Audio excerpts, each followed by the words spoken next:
Students, आज का जो हमारा video class 12th lesson 9th जो अपना चल रहा है उपसर्ग सूचक यौगिक, उसी में आज वीबीटी को आगे बढ़ाने जा रहे हैं। हम लोग संयोजकता बंध सिद्धांत को आगे बढ़ाने जा रहे हैं। कल भी हमने वीबीटी का पहला भाग पढ़ा था कि वीबीटी दो चीज़ों की व्याख्या करती है, एक तो ज्यामिति की और एक चुंबकीय प्रवृत्ति की। ज्यामिति की और चुंबकीय प्रवृत्ति की। आज हम इसके पॉइंट भी एक्सप्लेन करेंगे और एक एग्जाम्पल और उठाते हुए, वैसे ही दुर्बल लिगैंड और प्रबल लिगैंड के एग्जाम्पल उठाते हुए इसके पॉइंट आज हम क्लियर करने वाले हैं। तो वीबीटी एक्सप्लेन करने से पहले सब्सक्राइब करें हमारे यूट्यूब चैनल को। हमारे यूट्यूब चैनल पर आपको क्लास 12th रीट, जेट, पटवार, आरपीएससी, एसआई, एसएससी और किसी भी कम्पिटिटिव एग्जाम की जनरल साइंस संबंधी वीडियो जो है वो प्लेलिस्ट में अवेलेबल हो जाएंगे। आप YouTube पर हमारे चैनल को शशि सिडाना नाम से भी सर्च कर सकते हैं। तो अब चलते हैं वीबीटी की ओर, वैलेंस बॉन्ड थ्योरी की ओर, जिसमें कल जो एग्जाम्पल दिया था मैंने आपको, वही मैं एक्सप्लेन करने वाला हूं।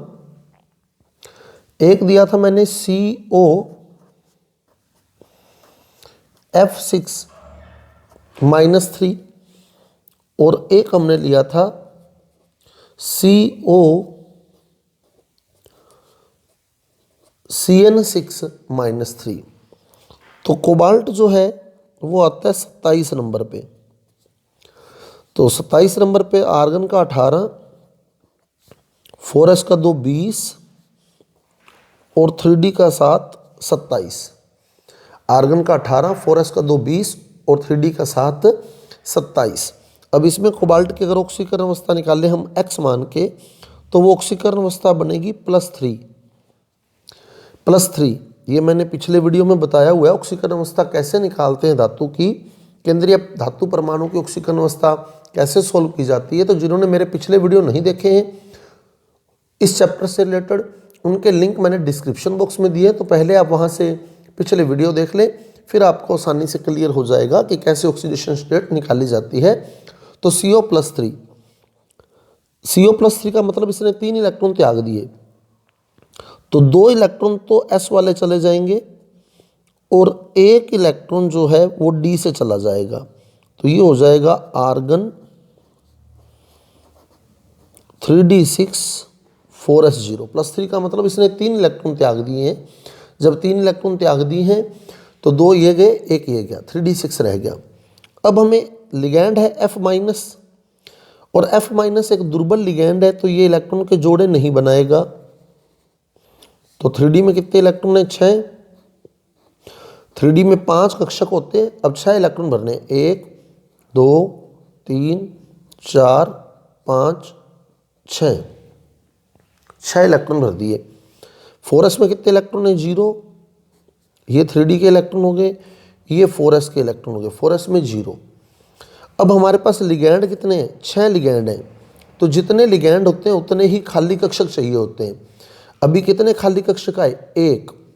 तो लिगैंड कितने? 6। तो 6 खाली कक्षक चाहिए। जब तक 6 खाली कक्षक नहीं प्राप्त हो जाते, अब आगे के कक्षक बनाए जाएं। 4s के बाद क्या होगा? 4p।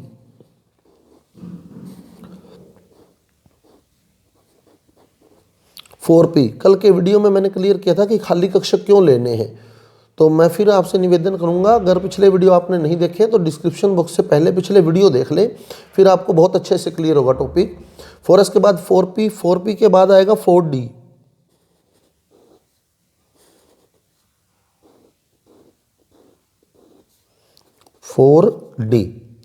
अब 6 लिगैंड थे तो 6 खाली कक्षक छांट लें, 1 2 3 4 5 6।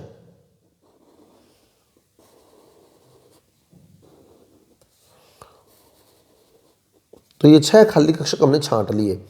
तो जिसमें से पहला कक्षक S, फिर P कितने आए? 1 2 3, P3, फिर D कितने आए? 2। तो ये बन गया sp3d2 संकरण। और इसमें लिगैंड F- लिगैंड जो है यहाँ अपने 2 इलेक्ट्रॉन देकर उपसहसंयोजक बंध का निर्माण कर लेगा, तो जिससे COF6-3 संकुल प्राप्त हो जाएगा। और जिसकी आकृति होगी, अगर sp3d2 संकरण है तो आकृति या ज्यामिति होगी अष्टफलकीय। तो ज्यामिति कैसी है? अष्टफलकीय। अष्टफलकीय ज्यामिति में हम क्या करते हैं, कैसे बनाते हैं? सेंटर में बिल्कुल धातु और उसके साथ 6 लिगैंड। सेंटर में कोबाल्ट धातु आ गया, उसके साथ 6 लिगैंड F हैं, F F F F F और F, और उपसह सूचक बंध दाता से ग्राही की ओर, और ओवरऑल चार्ज -3, तो ओवरऑल चार्ज -3। तो ये हमने संकुल बना दिया COF6-3। अब चुंबकीय प्रकृति और देखनी है हमने, चुंबकीय प्रवृत्ति या चुंबकीय प्रकृति। तो इसमें धातु के पास अयुग्मित इलेक्ट्रॉन उपलब्ध हैं, अतः ये अनुचुंबकीय है। अनुचुंबकीय। और चुंबकीय आघूर्ण की गणना म्यू बराबर √NN+2 सूत्र से की जाती है, जहाँ n जो होता है वो अयुग्मित इलेक्ट्रॉनों की संख्या होती है। तो यहाँ कितने अयुग्मित इलेक्ट्रॉन है हमारे पास? 4, 1 2 3 4। तो n का मान 4 रखेंगे, तो √4, 4 + 2, तो 4 और 2 6, 6 चौके 24, तो √24। √24 का मतलब 4.9 के आसपास आपका उत्तर आएगा। बोहर मैग्नेटोन Bm, तो इसका चुंबकीय आघूर्ण आ गया 4.9 Bm। अब आगे चले COCN6-3 पे। तो सेम वही कोबाल्ट आता है 27 नंबर पे, तो आर्गन के 18, 4s के 2 20 और 3d के साथ 27। अब COCN6 में भी x मान के अगर कोबाल्ट का हम ऑक्सीकरण का निकालें तो वो आएगा +3। +3 का मतलब इसने 3 इलेक्ट्रॉन त्याग दिए, तो 2 तो चले गए सेम s वाले, एक चला गया d वाला, तो ये बन गया 3d6 4s 0। अब 3d में 6 इलेक्ट्रॉन है, तो 3d में 6 इलेक्ट्रॉन बना देंगे, और 4s में 0 है तो 4s में 0, 1 2 3 4 5 6 और 4s में 0 है। अब Cn कौन सा लिगैंड है? प्रबल। तो कल आपको मैंने बताया था अगर लिगैंड प्रबल होता है तो वो इलेक्ट्रॉन के जोड़े बना देता है। तो यहाँ Cn- एक प्रबल लिगैंड है। जब Cn- एक प्रबल लिगैंड है तो ये इलेक्ट्रॉन के जोड़े बना देगा। तो जो 6 इलेक्ट्रॉन हमने बनाए हैं उसके जोड़े बना के दिखा देंगे ऐसे, 2 2 4 2 6 जोड़े बन गए। 3d 4s खाली है। अब लिगैंड कितने हैं वो काउंट कर लें, 6 लिगैंड है तो 6 खाली कक्षक चाहिए। अभी कितने आ गए? 1 2 3, तो 4s के बाद क्या आएगा? 4p, तो ये 4p आ गया। अब गिन ले कितने हो गए? 1 2 3 4 5 6 पूरे हो गए, तो ये संकरण बन गया। क्या संकरण बना? यहाँ पहले d आए कितने? 2, फिर s कितने आए? 1, फिर p कितने आए? 3, तो D2sp3 संकरण, D2sp3 संकरण, D2sp3 संकरण है तो भी आकृति कैसी होगी? अष्टफलकीय, अष्टफलकीय आकृति। और यहाँ चुंबकीय जो है प्रवृत्ति कैसी होगी? सारे इलेक्ट्रॉन जोड़े बने हुए हैं तो चुंबकीय प्रवृत्ति होगी प्रतिचुंबकीय, प्रतिचुंबकीय। ज्यामिति ऐसी आएगी सेम कोबाल्ट, यहाँ Cn लग जाएगा बस। अष्टफलकीय ज्यामिति आएगी सेम टू सेम। तो यहाँ प्रश्न यही उठता है कि COF6-3 अणुचुंबकीय है जबकि COCN6-3 प्रतिचुंबकीय है। VBT के आधार पर स्पष्ट कीजिए। तो VBT के आधार पर अपने स्पष्ट कर सकते हैं। अब VBT के पॉइंट क्या हैं उसको मैं क्लियर करने वाला हूँ। तो जिसको ये संकरण समझ में आ गया है, तो यहाँ जो खाली कक्षक है इनमें लिगैंड जो होता है वो 2-2 इलेक्ट्रॉन देकर उपसहसंयोजक बंधों का निर्माण कर लेता है। अब VBT के पॉइंट मैं आपके साथ क्लियर करने वाला हूं, एक एक पॉइंट आपको समझा दूंगा कि VBT के बिंदु क्या है, मुख्य बिंदु। तो VBT मुख्य बिंदु नंबर 1, सबसे पहले क्या होता है? सर्वप्रथम धातु परमाणु अपनी ऑक्सीकरण अवस्था के अनुसार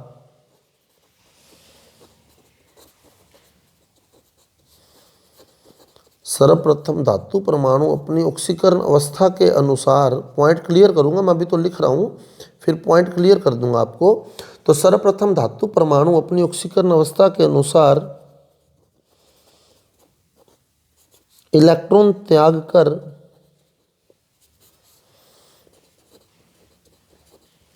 धनायन बनाता है।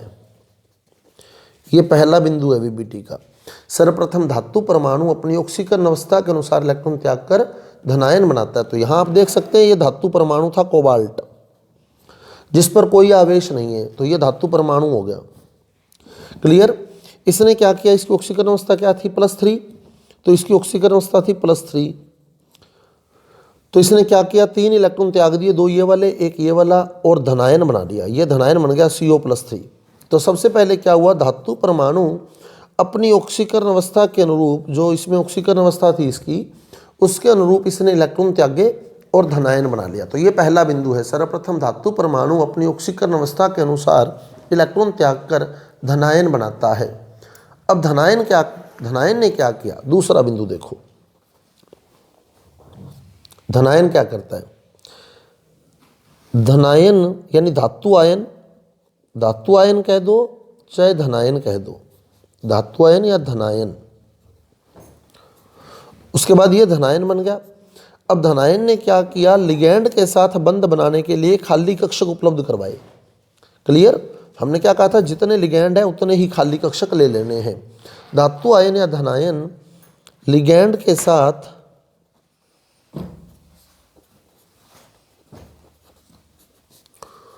उपसहसंयोजक बंध बनाने के लिए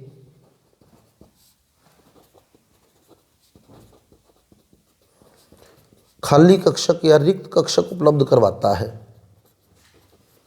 तो ये दूसरा पॉइंट आ गया, रिक्त कक्षक उपलब्ध करवाता है। वो चाहे आप इधर से भी कंसीडर कर सकते हैं कि सबसे पहले धातु परमाणु था, इसने धातु आयन यानी धनायन बना दिया ऑक्सीकरण अवस्था के अनुसार इलेक्ट्रॉन त्याग कर। अब धनायन ने क्या किया, लिगैंडों के साथ उपसहसंयोजक बंध बनाने के लिए खाली कक्षक उपलब्ध करवाए हैं। कितने खाली कक्षक उपलब्ध करवाएगा, जितने लिगैंड होंगे। तो ये खाली कक्षक जो होते हैं वो लिगैंडों की संख्या के बराबर होते हैं।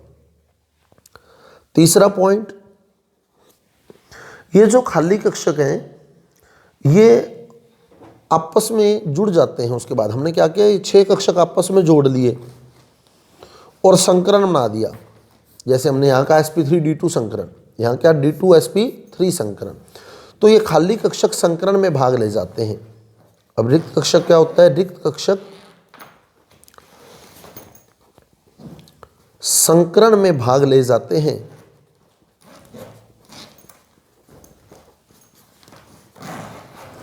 और संकृत कक्षक बना देते हैं। जब ये संकरण में चले गए तो क्या बन गए, संकृत कक्षक, संकृत कक्षक बना देते हैं।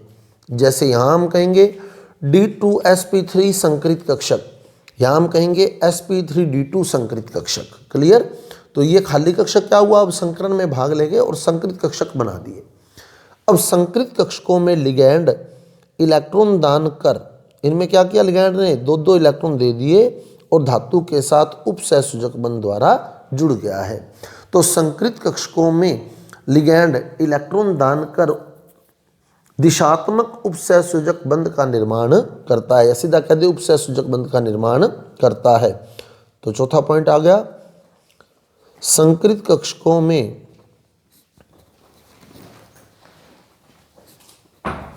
लिगैंड इलेक्ट्रॉन दान कर उपसहसंयोजक बंध बनाता है, उपसहसंयोजक बंध बनाता है। इस प्रकार संकुल का निर्माण हो जाता है, यानी उपसहसंयोजक यौगिक बन जाता है। संकुल का निर्माण होता है या हो जाता है। क्लियर। तो सबसे पहले क्या हुआ, धातु परमाणु था, इसने अपनी ऑक्सीकरण अवस्था के अनुसार इलेक्ट्रॉन त्यागे धनायन बना दिया। धनायन ने क्या किया, लिगैंड के साथ उपसहसंयोजक बंध बनाने के लिए खाली कक्षक उपलब्ध करवाए। कितने खाली कक्षक, जितने लिगैंड थे उतने ही। क्लियर। ये खाली कक्षक क्या हुआ, अब संकरण में भाग लेंगे और संकृत कक्षक बना दिया। संकृत कक्षकों में लिगैंड ने 2-2 इलेक्ट्रॉन दान करके उपसय सूचक बंध बना दिया है, जिससे संकुल बन जाता है। अब ये जो संकुल बना है ना, ये 2 प्रकार का होता है। ये बात समझने वाली है। संकुल कितने प्रकार का है, 2 प्रकार का। वीबीटी के अनुसार जो संकुल बनता है वो 2 प्रकार का होता है। एक तो आंतरिक कक्षक संकुल और एक बाह्य कक्षक संकुल। एक तो होता है आंतरिक कक्षक संकुल, आंतरिक कक्षक संकुल, और एक होता है बाह्य कक्षक संकुल। तो जो संकुल बनते हैं वो 2 प्रकार के होते हैं। कौन कौन से, आंतरिक कक्षक संकुल और बाह्य कक्षक संकुल, inner orbital complex and outer orbital complex. आंतरिक कक्षक संकुल और बाह्य कक्षक संकुल। अब आंतरिक कक्षक संकुल और बाह्य कक्षक संकुल में क्या फर्क है, देखो आप। जैसे यहां देखें 4s 4p 4d, S भी चौथी कक्षा का था, P भी चौथी कक्षा का था, D भी चौथी कक्षा का था। क्लियर। लेकिन इसमें देखें 4s, S कौन सी कक्षा का है, चौथी का। 4p, P भी कौन सी कक्षा का है, चौथी का। लेकिन D देखो आप, D जो यूज हुआ इसमें संकरण में, D ने जो भाग लिया वो 3D है। 3D यानी तीसरी कक्षा का, तीसरी यानी अंदर वाली कक्षा का। अब देखो आप, जैसे ये पहली कक्षा है, ये दूसरी, ये तीसरी और ये चौथी। अब इसमें तो क्या है, S चौथी कक्षा का है, P भी चौथी कक्षा का है, D भी चौथी कक्षा का है। तो इसमें तो बाहर वाली कक्षा ही यूज हो रही है। तो ये बाह्य कक्षक संकुल है ये वाला, क्योंकि इसमें बाहर वाली कक्षा ही यूज हो रही है। क्लियर। लेकिन इसमें देखें S चौथी का, P भी चौथी का, लेकिन D तीसरी का। तो D अंदर वाली कक्षा हो गई, D अंदर वाली कक्षा का यूज हुआ, इसलिए ये आंतरिक कक्षक संकुल है। क्लियर। तो जिसमें बाह्य D कक्षक यूज होते हैं, बाह्य D हम कह सकते हैं ND, बाह्य कक्षा को N से लिखते हैं। तो ये अगर NS है, ये NP है, तो ये ND है। तो जिसमें बाह्य D कक्षक यूज होते हैं, ND कक्षक यूज होते हैं, वो होते हैं बाह्य कक्षक संकुल। और जिसमें आंतरिक D कक्षक यूज होते हैं, आंतरिक D को हम लिख सकते हैं N-1D, N-1D। क्योंकि अगर मैं 4 को N कहता हूं, 4 को मैं N कहता हूं, तो मैं 3 को क्या कहूंगा, N-1, यानी 4 - 1। क्लियर। तो ये NS, ये NP, लेकिन ये N-1D। तो जिनमें धातु का, ऐसे संकुल जिनमें धातु के N-1D कक्षक यानी आंतरिक D कक्षक यूज होते हैं, उसमें आंतरिक कक्षक संकुल बनता है। और जिसमें बाह्य D यानी ND कक्षक यूज होते हैं, उसमें बाह्य कक्षक संकुल बनता है। इसमें जो संकरण आया वो D2sp3, और इसमें जो संकरण आया वो sp3d2 अष्टफलकीय स्थिति में। क्लियर। तो जिसमें बाह्य D कक्षक यूज हुआ वो बाह्य कक्षक संकुल है, और जिसमें अंदर वाला D कक्षक यूज हुआ वो आंतरिक कक्षक संकुल है। अब ज्यामिति जो होती है वो संकरण से बताई जाती है।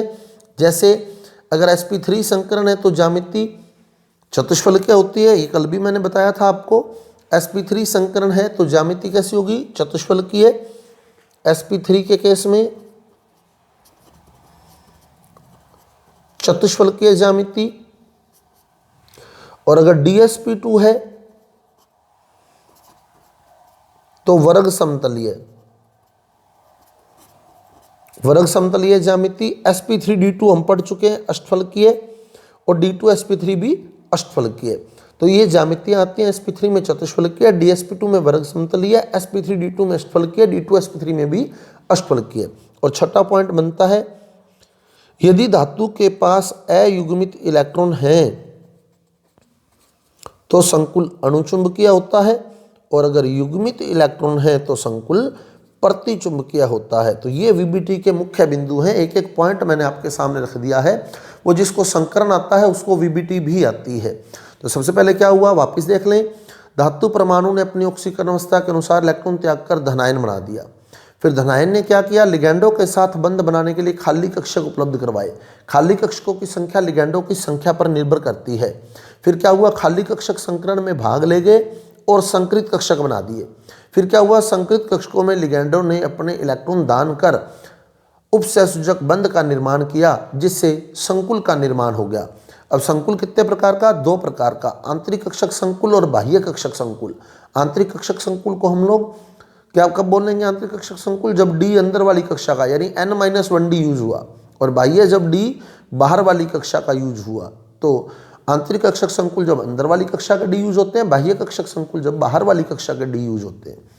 और फिर ज्यामिति संकरण से पता लगती है, sp3 संकरण है तो ज्यामिति चतुष्फलकीय है, dsp2 संकरण है तो ज्यामिति वर्ग समतलीय है, और sp3d2 है तो अष्टफलकीय, d2sp3 है तो भी अष्टफलकीय। यदि धातु के पास अयुग्मित इलेक्ट्रॉन होते हैं तो संकुल अणुचुंबकीय होता है, और अगर युग्मित इलेक्ट्रॉन होते हैं तो संकुल प्रतिचुंबकीय होता है। अब एक चीज और, आंतरिक कक्षक संकुल जो होते हैं, आंतरिक कक्षक संकुल, इन्हें निम्न चक्रण संकुल भी कहा जाता है। ये आपको CFT में अगले सिद्धांत में बता दूंगा मैं आपको क्यों निम्न चक्रण बोलते हैं। आंतरिक कक्षक संकुल को निम्न चक्रण और बाह्य कक्षक संकुल को उच्च चक्रण संकुल भी कहा जाता है। उच्च चक्रण, आंतरिक कक्षक संकुल निम्न चक्रण संकुल लो स्पिन कॉम्प्लेक्स कहलाते हैं, और बाह्य कक्षक संकुल जो होते हैं वो उच्च चक्रण संकुल हाई स्पिन कॉम्प्लेक्स कहलाते हैं। वो आपको CFT में मैं क्लियर करूंगा, क्योंकि अभी मैं बता नहीं सकता, इसमें स्पष्ट नहीं कर सकता। ये CFT में क्लियर हुए थे ये वर्ड, निम्न चक्रण और उच्च चक्रण। अभी हम VBT पढ़ रहे हैं, तो VBT में हम लिख तो देते हैं कि जिनमें धातु के आंतरिक डी कक्षक यूज होते हैं वो निम्न चक्रण संकुल है, जिसमें धातु के बाह्य डी कक्षक यूज होते हैं वो उच्च चक्रण संकुल है। ये वर्ड तो आ जाते हैं इसमें, लेकिन इसकी जो क्लियर है ये बात हमारे को, ये CFT में अगले सिद्धांत में यानी कि कल क्लियर कर दूंगा मैं आपको कि क्यों ये निम्न चक्रण होते हैं, ये वाले निम्न चक्रण है, और क्यों ये उच्च चक्रण है। तो जिसमें जोड़ा बन जाता है वो निम्न चक्रण, ये ध्यान रखना, जिसमें जोड़ा बन जाता है यानी आंतरिक डी कक्षक संकुल जो होते हैं वो निम्न चक्रण, और बाह्य कक्षक संकुल जिसमें जोड़े नहीं बनते इलेक्ट्रॉन के, इसमें जोड़े बन गए थे, इसमें जोड़े नहीं बनते। तो ये कल वर्ड आपको क्लियर कर दूंगा मैं पूरे। अब आज आपको 2 संकरण और दे रहा हूं जिसका प्रीवियस एग्जाम में भी क्वेश्चन आया हुआ है। NiCl4-2, Ni 28 नंबर पे आता है, तो 28 कैसे बनाएंगे, आर्गन के 18, 4s के 2 20 और 3d के 8 28। क्लियर, आर्गन के 18 हो जाएंगे, 4s के 2 20 हो जाएंगे और 3d में 8 आ जाएंगे, 28 हो जाएंगे। तो 28 इलेक्ट्रॉन होते हैं निकल के पास। NiCl4-2 और एक आप करेंगे NiCN4-2। एक तो हो जाएगा NiCl4, तो Cl दुर्बल लिगैंड है और Cn प्रबल लिगैंड है। NiCl4-2 और NiCN4-2 इन दोनों की VBT के आधार पर व्याख्या करेंगे। तो एक में तो sp3 संकरण आएगा और एक में dsp2 संकरण आएगा। तो जिसमें sp3 संकरण आएगा उसकी ज्यामिति चतुष्फलकीय है, और जिसमें dsp2 संकरण आएगा उसकी ज्यामिति वर्ग समतलीय होगी। तो स्टूडेंट्स ये VBT थी हमारी। अगर आपको समझ आया है वीडियो, टॉपिक अच्छा लगा है, तो कृपया मेरे वीडियो को लाइक कीजिए, शेयर कीजिए, मेरे चैनल को सब्सक्राइब कीजिए। मिलते हैं अगले वीडियो में CFT को क्लियर करते हुए। धन्यवाद।